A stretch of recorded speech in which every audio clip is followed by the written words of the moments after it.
एक सविस्तर बातमी आज आणि उद्या अभिजित दिपके यांच्या निवासस्थानी सीजेपीची बैठक होणार आहे। पुढची दिशा ठरवण्यासाठी 2 दिवस सीजेपीची ही बैठक होणार असल्याची माहिती आहे। सध्या अभिजित दिपके यांच्या निवासस्थानी आशुतोष रांका आणि सौरव दास दाखल झाल्याची माहिती आहे।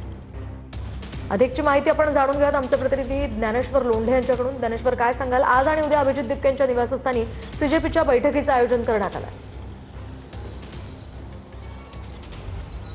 निश्चितच कॉकरोच जनता पार्टीचं दिल्लीत आंदोलन झाल्यानंतर आज कॉकरोच जनता पार्टीची आहे ते महत्त्वपूर्ण बैठक छत्रपती संभाजीनगरवर पार पडणार आहे। आपण बघतोय अभिजित दिपके यांच्या निवासस्थानी ही बैठक होणार आहे। या बैठकीला जे आहे ते कॉकरोच जनता पार्टीच्या कोर कमिटीचे सगळे 7 सदस्य उपस्थित झाले आहेत। त्याचबरोबर या आंदोलनात मदत करणाऱ्या सामाजिक संघटना संस्था याचे सुद्धा काही अध्यक्ष आणि पदाधिकारी या बैठकीला उपस्थित राहणार आहेत आणि या बैठकीच्या माध्यमातून जे आहे ते कॉकरोच जनता पार्टीची पुढची दिशा ठरवली जाणार आहे आणि साधारणपणे दुपारी 12 वाजता या बैठकीला सुरुवात होईल। दिल्लीत झालेल्या आंदोलनानंतर दाखल झालेले गुन्हे, महागाई, त्याचबरोबर शिक्षण स्तराशी निगडीत प्रश्न या अनेक विषयावर जे आहे ते या बैठकीत चर्चा केली जाणार आहे। प्रामुख्याने जे ते अभिजित दिपके, सौरव दास, आशुतोष राका व इतर सहकारी सुद्धा रात्री आणि आज सकाळी काही दाखल झालेत आणि आज दुपारी 12 वाजता अभिजित दिपके यांच्या छत्रपती संभाजीनगर निवासस्थानी ही बैठक पार पडणार आहे। आणि नक्कीच लक्ष्मण, तुमच्याकडनं या संदर्भातले अपडेट्स जाणून घेत राहणार आहोत। तुर्तास धन्यवाद दिलेल्या या सविस्तर माहितीसाठी।